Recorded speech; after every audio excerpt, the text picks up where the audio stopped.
Assalamualaikum warahmatullahi wabarakatuh. Saya Wan daripada Zordak Motorsport Bangi. So ni kita tengok ni kereta Proton X50 ni yang model lama bukan model baru. Okey, ni buka habis depan ni, kenapa ni abang Yen kita? Ni masalah daripada kompresor dia loose pressure. Loose pressure daripada segi high pressure lah. Low pressure cantik, high pressure tak cantik. Loose pressure dalam dia seketul lah. So dalam seketul kita akan tukar terus filter dryer. Kalau korang tengok keadaan filter dryer dia dah hitam garing. Okey, lepas tu kita sekali dengan expansion valve. Expansion valve pun harus wajib. So kalau kompresor baru tambahlah dua barang tu wajib, filter dryer dengan valve wajib.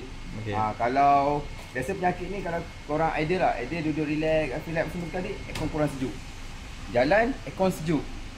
So daripada filter dryer lah. So buat flushing, tukar filter dryer, dia akan ambil okey baiklah.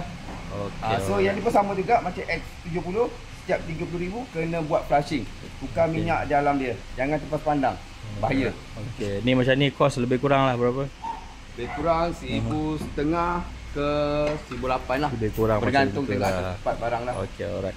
So korang yang ada kereta, tak kisahlah model apa, pastikan setahun sekali at least datang untuk check guna mesin ni, tengok balik korang punya kualiti minyak macam mana, korang punya gas macam mana, tekanan pressure macam mana. Sebab kalau biarkan lama lebih pada setahun, kadang minyak tu kotor. Bila minyak kotor, dia akan ganggu korang punya kompresor. Bila dah ganggu kompresor, dia akan efek keseluruhan sistem. Maknanya kotor, korang punya dryer jadi kotor, cooling coil boleh bocor, kompresor pun boleh rosak. So kalau korang nak jaga lama, nak memanjangkan hayat sistem aircon korang, pastikan setahun sekali at least check.